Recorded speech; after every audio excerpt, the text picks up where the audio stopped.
A man had a dream about martial arts.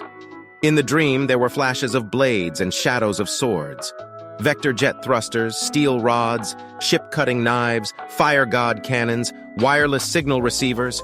Each one of them was an awe-inspiring weapon. Mobile steps, demon-subduing staff, naval command secrets, gun-locking techniques, cloud dragon intrusion method. Each technique was a resounding martial art. Yog. What are you saying? Is this your name? Surprisingly, another voice responded. The man opened his eyes and saw a wrinkled face before him. This face seemed organic, but the upper half of the skull had been replaced with machinery, and cylindrical lenses emerged from the eye sockets. The man was taken aback. "Who are you?" "The mayor of Junkyard Town," the old man smiled. "And who might you be?" "Yog, is that your name?" The man pondered for a moment, but to his surprise, his mind went blank.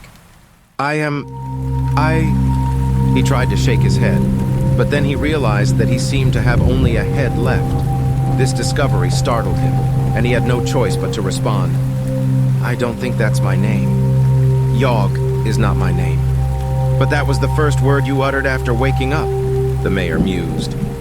"So, for convenience, should we just call you Yog?" The man hesitated, wanting to nod. However, he found that he couldn't nod anymore. He could only say, "Well, for now, let's go with that."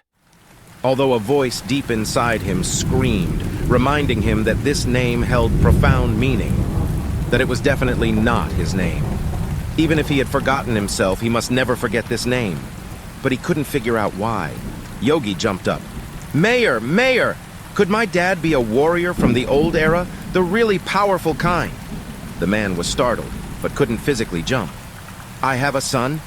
No. You were found," the mayor explained, and then asked, "Yogi, where did you find him?" "Just in the junkyard," Yogi replied. He found this head deep within the junk pile. Accidentally, he dug into a new soft area. It was some kind of cushioning structure from a warship, and the high polymer nano buffer material was still valuable in this era. And there, lying in that spot, was this head.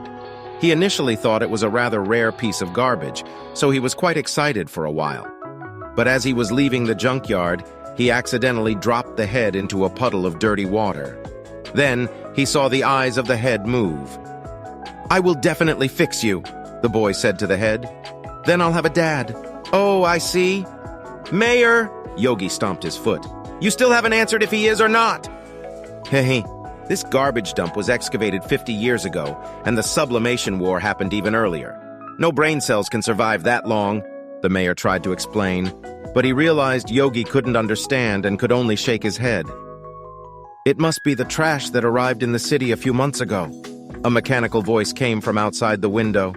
The voice was almost like noise, shaking the glass. The man turned his eyes and saw a truck parked outside.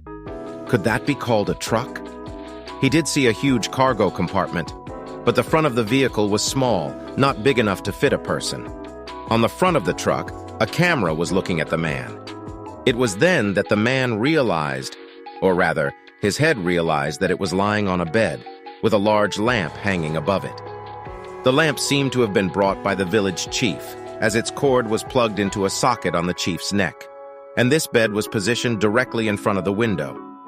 Yulia sold her spine, cerebellum, and brainstem to raise money for her child's treatment, and with the remaining funds, she bought construction machinery. The mayor pointed outside. "She earns a bit more this way, but this kind of body can't enter the house, so we had to arrange the room like this." The man was taken aback. He had a vague feeling that humans shouldn't be like this. This wasn't the way a person should look. "All right, thinking like this must be exhausting, right?" The mayor turned to the man and shook his head. "I have a drive chip here, just taken off by my grandson. I don't know what you've been through, but all the external devices of your biological brain have burned out, leaving only a few components. Luckily, your brain-machine barrier is reliable." The mayor's hand pressed against the man's head. "I cleaned it up for you, and it seems there are a few usable interfaces left. Let me replace them for you."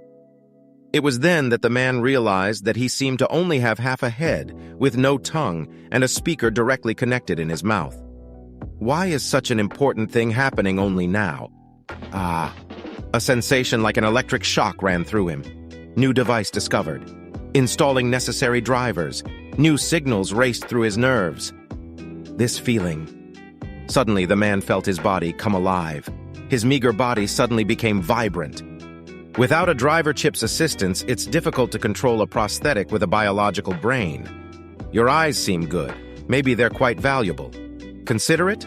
Sell them to me, and I can get you a prosthetic. The man wanted to shake his head again. He quickly expressed his refusal. No, thank you for your kindness, but I think maybe there are clues about my past in my eyes. I don't want to replace them just yet. The mayor shook his head. Well, there won't be any free prosthetics then. Yogi jumped up. I can search in the junkyard. In the evening, Yogi cuddled the man's head and fell asleep like that. Outside the window, Yulia's camera focused on the man. The man seemed unable to sleep at all. Her only wish now was to watch Yogi grow up, get a decent prosthetic body, and then... She couldn't imagine the future anymore. That was also the reason she didn't insist on throwing away that severed head. Perhaps it would make Yogi a little happier.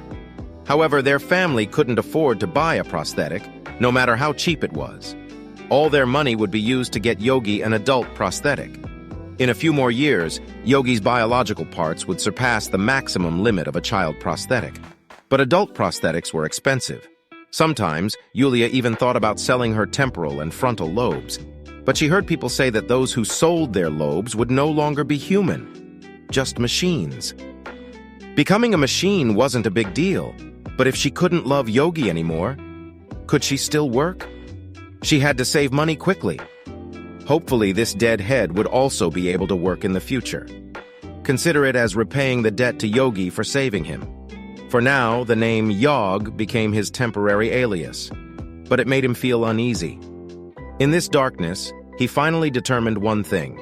The true owner of the name Yog was undoubtedly absolutely his arch-enemy, an irreconcilable foe. I am a rebel. I am rebelling against... what?